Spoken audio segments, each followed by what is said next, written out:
గురవే సర్వలోకానాం భిషజే భవరోగిణాం నిధయే సర్వవిద్యానాం దక్షిణామూర్తయే నమః. ఓం శ్రీ సచ్చిదానంద సమర్థ సద్గురు సాయినాథ్ మహారాజ్ కి జై. జై సాయినాథ్. నేను ఈ దేశం వాడిని, ఈ ప్రాంతం వాడిని, ఈ కులం వాడిని, ఈ వర్గం వాడిని, ఎప్పుడైతే నేను ఒక భాగానికి చెందానో దాన్ని రెండో భాగంతో నేను విభేదించి తీరుతా, సందేహమే లేదు.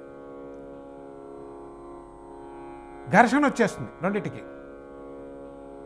కాబట్టి సాయిబాబా వచ్చింది ఈ మతాల్ని కలపటానికి కాదు. అసలు మతాలే అసంబద్ధం, అర్ధరహితం. ఎందువల్ల the truth is we all are one, we all are human beings. ఇది సాయిబాబా ప్రధానంగా.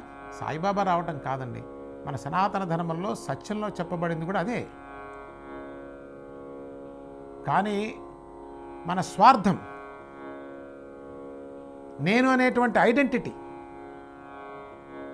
ఇంకోటి గమనించండి, ఈ ఐడెంటిటీ మనల్ని లేకుండా చేసేస్తూ ఉంది. మీరు గమనిస్తే మన పవర్ కానీ, పొజిషన్ కానీ, మనీ కానీ, మన స్టేటస్ కానీ, ఇవన్నీ కూడా దేనికి?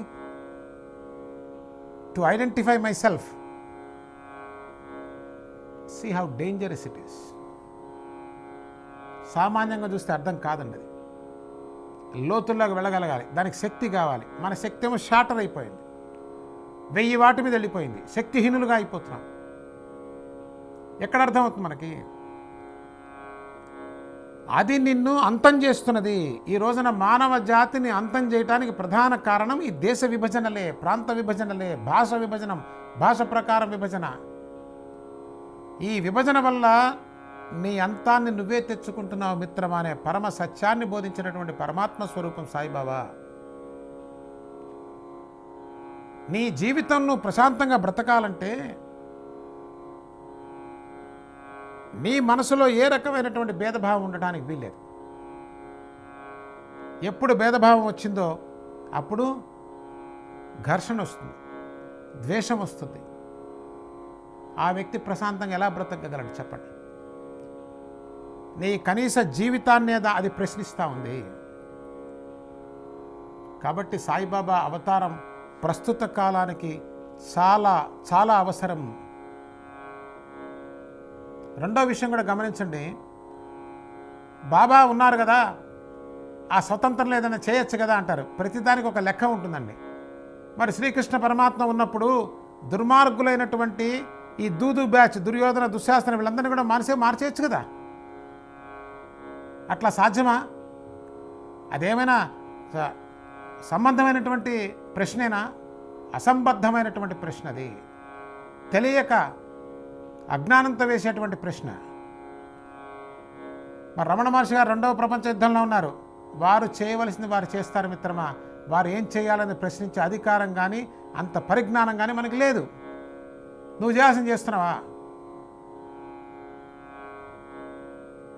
అటువంటి ప్రశ్నల వల్ల మన స్థితి స్థాయి బయటపడుతుంది తప్ప ఒరిగే ప్రయోజనం ఏమీ లేదు. మన బ్రతుకే దయనీయంగా ఉంది, మనకే అగమ్య గోచరం. మన ఇంట్లో వాళ్ళే మన మాట వినరు. మనం పోయి ఎవరిని పడితే వాళ్ళని ఎలా పడితే అలా ప్రశ్నిస్తున్నామంటే అది ఏమని చెప్పాలి దాన్ని? అందుకోసమే ఇష్టం వచ్చినట్టు వేరు వేరు మార్గాల్లో ఉన్న వాళ్ళు కూడా ప్రశ్నిస్తూ ఉన్నారంటే అది అజ్ఞానానికి, అహంకారానికి ప్రతీకగా ఉంది.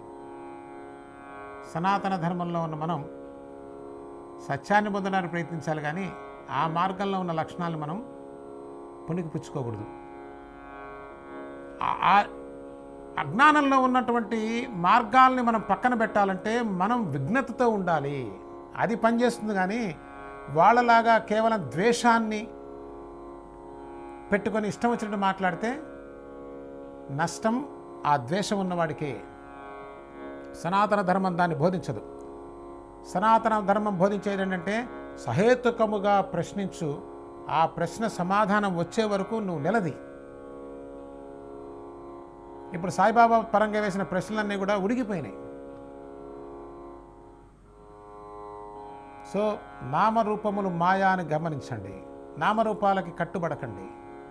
దాని ఆంతరంగంలో చెప్పబడిన సత్యాన్ని దర్శించే ప్రయత్నం చేసినట్లయితే మనకు ఏదైనా ప్రయోజనం ఉంటుంది.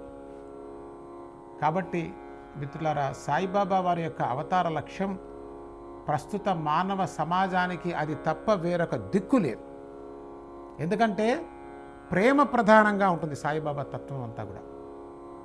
భేద ప్రభావం ఉండదు, భేద ప్రధానంగా ఉండదు, ద్వేష ప్రధానంగా ఉండదు, విభజన ప్రధానంగా ఉండదు. Love is the main ingredient అండి. సాయిబాబా తత్వంలో కనిపించే ఏకైక ప్రధానమైన వెన్నుముక ప్రాణం ఏంటంటే ప్రేమ.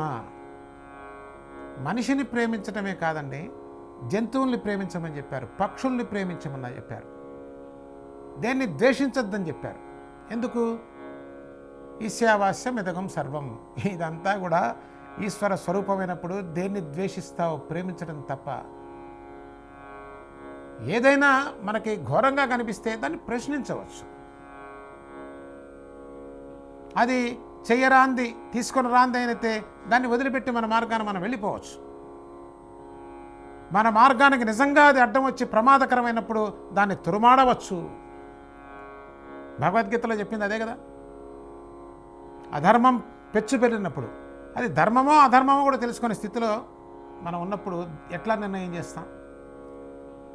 కాబట్టి సత్యమేవ జయతే, సత్యం ఎప్పుడు జయిస్తుందండి, అధర్మం ఎప్పుడు కూడా నాశనం అయిపోతుంది. కాబట్టి సాయిబాబా తత్వం సనాతన తత్వం, ఆచంద్ర తారార్కం ఖచ్చితంగా ఉంటుంది. సద్గురు సాయినాథ్ మహారాజ్కి జై. జై సాయినాథ్. మరిన్ని విషయాలతో తర్వాత